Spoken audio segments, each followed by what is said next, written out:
Hello, welcome to another Looney Tunes review video. If you are new to the channel, make sure you subscribe to follow my journey to review all 1000 classic Looney Tunes shorts and give this video a like as well. So this is a review for the Stupid Cupid, released in 1944. It's the 445th in the series and it's directed by Frank Tashlin. You can find this short on the Looney Tunes Golden Collection Volume 4 DVD set and on the Platinum Collection Volume 3 DVD or Blu-ray set. I'll have links below to those sets.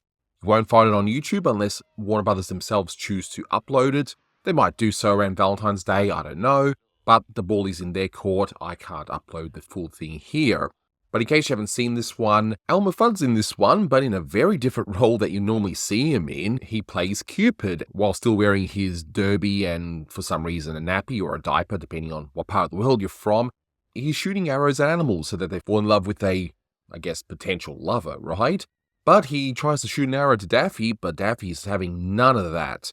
Elmer does succeed, though, eventually, and makes Daffy fall in love with a hen, and her husband, well, he's not too happy about it, is he? So first up you're going to see is a re-edit of the original commentary I did with my good friend Austin Kelly, who is a Frank Tashlin expert, before I had to take that down due to copyright. Then after that, I'll go through the short again and go through some of the references that were missed. So, without further ado, let's get into it.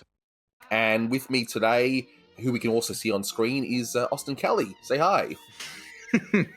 Hi, obviously I'm very glad to be here. We've had to cover some of Tashlin's weaker stuff only by comparison though, but by all accounts this is one phenomenal cartoon, scripted in September of 1943 and released in November of 1944, 14 months after. I feel like the backgrounds were consistently great in the Tashlin cartoons that weren't done by Dave Hilberman, who was Tashlin's layout artist and was doing those backgrounds early on. I believe I Got Plenty of Mutton was his, but Booby Hatched and this one, I don't believe, were the work of Hilberman, which is very interesting, and I wish I knew who had actually done these backgrounds.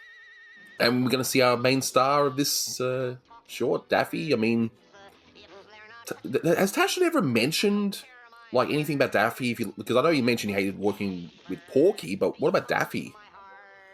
I mean, I don't believe he ever mentioned him, but clearly he did like him because he used him so often in his early cartoons in here. And I want to say this is most definitely the work of Tashlin, Warner MVP Art Davis. I mean, it just goes to show less is more. And people say that, and a lot of people blow it off, especially animators. But let me tell you, there was not much movement in that scene. There was not much at all. It was just a series of poses being held together with slight, very subtle and very slight mouth movements. But I don't think I've ever enjoyed a scene in a Warner cartoon so much. It was hilarious, and the poses carry the scene more than any full Disney type movement ever would have. And you know, less is more, folks. Less is more. But these backgrounds, the interior backgrounds look a little different than what was on the outside. It looks. See, this looks more like a Hilberman thing. I'm not saying it's him necessarily, but I've noticed that the style looks similar to his. Yeah, that's an interesting point. I do want to point out that people very often cite Nasty Quacks, which is another great Tashlin Daffy that we'll be covering soon, is the one to take advantage of Tashlin's Scott art technique, which was squares, circles, ovals, and triangles, creating characters out of those four shapes. That cartoon was the one that used that technique the most. But if you look at this cartoon very carefully, especially in this scene, and when Daffy gets hit by Cupid's arrow soon, Daffy looks like he does in Nasty Quacks, and he's very angular, and he's made out of triangles and squares, and he's very simple. It's very interesting. I mean, look at this scene right here. This is more wonderful Art Davis animation with this handshake. I mean, look at these poses. I mean, this is very much so just made out of simple shapes, but it works. Look at his flat head there. See, that's made out of squares and triangles very clearly. But yeah, either way, I love this. There was apparently a lost ending of some kind, because the cartoon kind of ends abruptly, as you can see right here. Like, It just ends like with no real punchline per se. Yeah, I mean, it's a very odd ending, and you can say what you want about Tashlin's films, but he was at his core a filmmaker, and he took such a cinematic approach to his cartoons that he would not let something so sloppy like that just go by. So there was something in that original ending. Animator and animation historian Greg Ford says that the original ending involved Daffy saying, "If you haven't tried it, don't knock it." Now, I've got it on good authority that this was not an edit that occurred with the reissuing of this cartoon under the Blue Ribbon banner. So the edit must have happened at some point before the release. I don't know if the edit would have been something that newcomer at the time, Eddie Selzer, the new producer of the Warner cartoons, would have done, or maybe the MPAA would have done, but it clearly was not an edit done at the time that this cartoon was being reissued under the Blue Ribbon banner. And as a side note, I do want to say that, oddly enough, there was no animator credit on the original print of this cartoon, which is very odd to me. I think this is absolutely one of his most phenomenal and finest films. It's not overly cinematic where you're a little uncomfortable watching it, because at this point, Warner cartoons are just hilarious series of gags. It's very subtle with that scene with the shadow where the rooster's walking over Daffy. It's a classic mix of Tashlin's own style and classic Warner humor. I think it's one of the best. So that was the original commentary track, and rewatching this short again, my goodness, this is definitely one of Frank Tashlin's finest shorts from the 1940s. So we're going to go through the short from start to finish, but before I do so, I just realized that this is actually the first time that Tashlin even used Elmer Fudd. He would use him again in a short next year where he finally does his own Elmer and Bugs Bunny short, which is one of his best as well. But here, for some reason, he just takes Elmer and makes him into this Cupid-like thing with the derby hat. I don't know who on earth even thought of that, but whoever actually did that is a genius as far as I'm concerned. Now, you will notice when you hear Elmer Fudd doing his trademark laugh in here, it doesn't sound like Arthur Q. Bryan, and sure enough, he's actually not in this short at all. Frank Graham is, and Frank Graham is a prolific voice actor who did a lot of stuff for MGM, but he also did a few things for Warner Brothers as well. And according to Keith Scott's Cartoon Voices book, that's it. That's all he does. So maybe he was recording something else, and while in the booth, it's like, oh, by the way, we just need a few laughs and that's it. Could be. I don't know.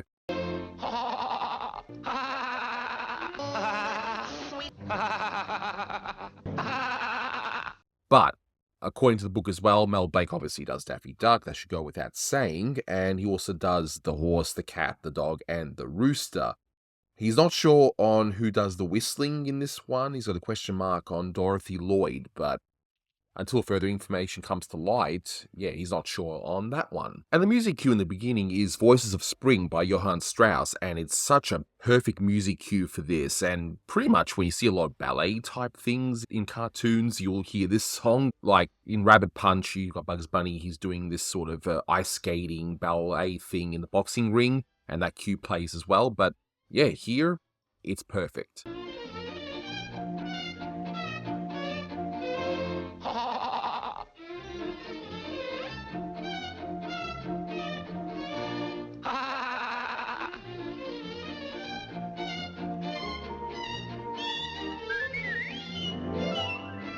So after fluttering around a bit, Cupid Elmer sees his first victim, I guess. I don't know if should we call them victims or not, but anyway, he sees a bird and he shoots him, and I like how the music just stops with the Voices of Spring and we just hear that violin play as the bird just sways along.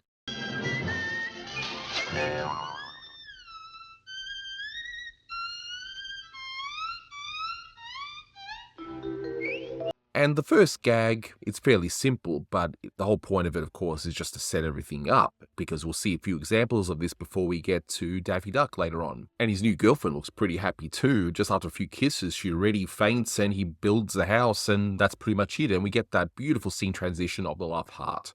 Aww. And this next gag kills me every time I see it. We don't even see what the victim's going to be, so we got a little bit of suspense here. So Cupid Elmer shoots the arrow, and it impacts this horse so much that his horseshoes even dislodge from his feet, and we see the rapid pace of him just flying through like a rocket, kissing this potential girlfriend, and he just does all these backflips around. The animation here is incredible, along with the timing, and I like how the kiss goes on for just enough length that it doesn't overstay its welcome. It's done in a way that it really drives the point home, but not to the point where you're like, oh, come on, can we move on, please?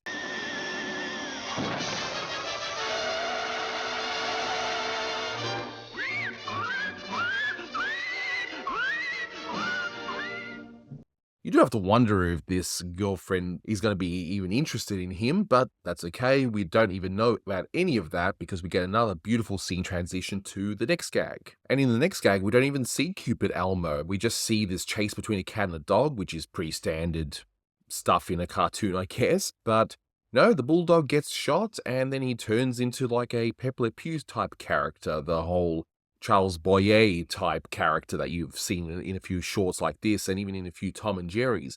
But in this scene, just look at the cat's expression, how he's just looking on at the audience going, what the heck is this?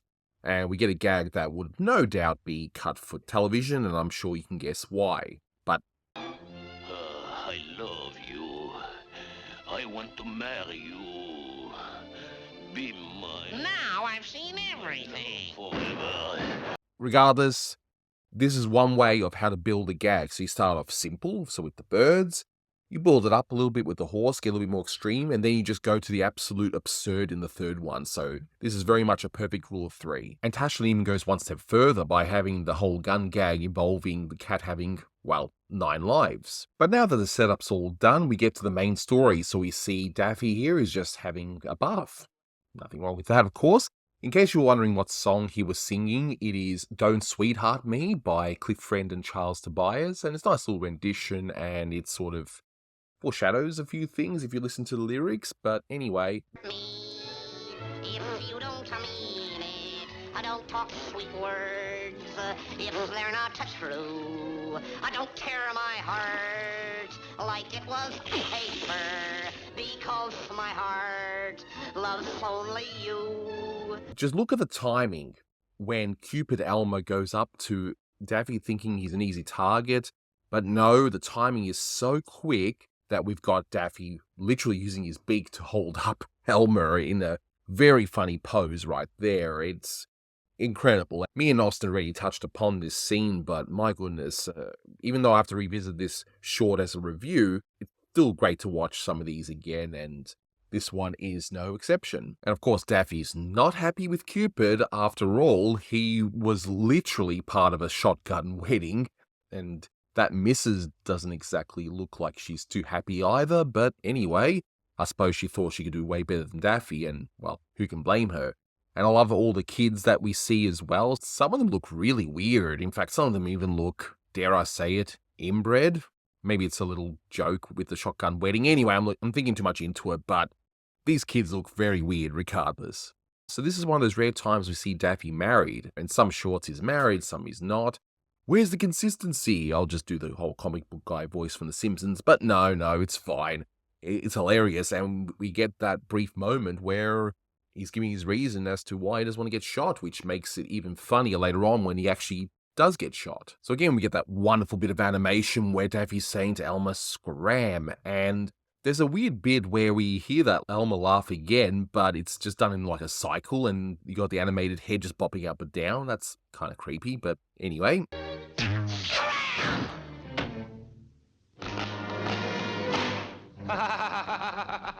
But Cupid Elmo has to resort to the big guns, or big arrow anyway, and I like how he just has to stop just to laugh at the audience. Sure, why not?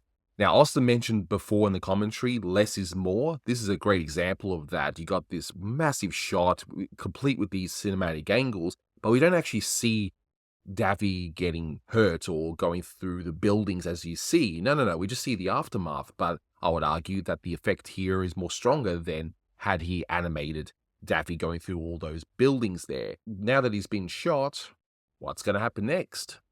And in a bit that you didn't really need, but I'm glad it's still in here, is that you had that fast-paced bit of Daffy going through all those buildings, but then we stop for a moment, we take a deep breath. Daffy appears to be unconscious, but he moves his hand very slowly and then just decides to play with his beak when he looks up and notices the animal of his dreams, I guess. But look how for a very brief moment, we don't have a realistic background. We just have flat pink. And it just shows off the mood. And again, Tashlin didn't have to do that, but it just makes this tiny little bit, this seemingly insignificant scene, just pop out more. It's great. And we got some nice appealing animation of Daffy just looking on this chick and going, yep, she's a hot one, all right. He even closes the barn and the chicken's like, what the heck is going on here, poor thing? Just the voice acting here of Daffy trying to seduce this hen is hilarious, and of course the reaction shots are no slouch either.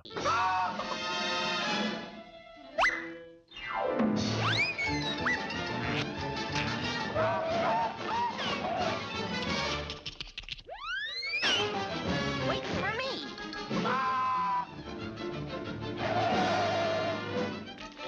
Now, it's been noted that Chuck Jones has been influenced by a lot of things done by Frank Tashlin. I wonder if he took any notes from this short for his Pepper Le Pew shorts, because if you think about it, you got Daffy trying to pursue this hen, similar to how Pepper Le Pew is going after whatever cat is in his shorts, right? And there's even the gag involving the barrel, where the hen's looking around thinking Daffy's behind her, but she lifts the barrel and Daffy's under there. So again, I wonder if Chuck Jones was taking notes from this short. And even that little bit in the closet too, you can even argue that as well. But, of course, we see the rooster having to separate the two apart. But look at the staging with the whole shadow saying, "Why you?" And we just keep on changing the angles as Daffy is pleading, saying, "Hey, it's not me, it's this Cupid. Look, I'm a family man myself." And it turns out his family was actually real and are still around, so I don't know what's going on there. I wonder if someone can make a short based on that family. That would be interesting. Please forgive me. I apologize to you and your charming wife.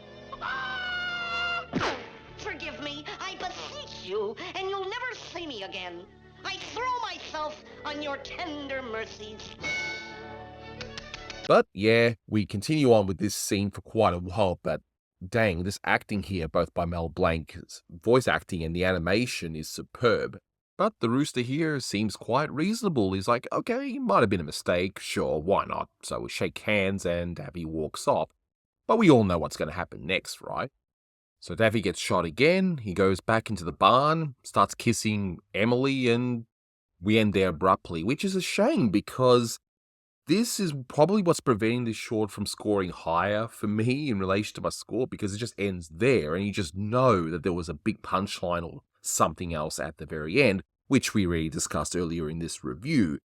But aside from that, this short is phenomenal. It is hilarious. It is a great way of how to tell a comprehensive story in only 6 or so minutes. You've got your whole setup with the 3 gags. Then you got the story involving Daffy, and yeah, but it all abruptly ends. But the gags are funny, and it's got some of my favorite bits of animation out of all the Tashlin shorts. But yeah, this one still gets 9 out of 10, and it would again be higher if only they could find that lost ending, which is probably sadly lost to time. But you never know, things do pop up randomly every so often, so never say never, I guess. But that's going to do it for this one. Thank you so much for watching, guys, and until next time, take care.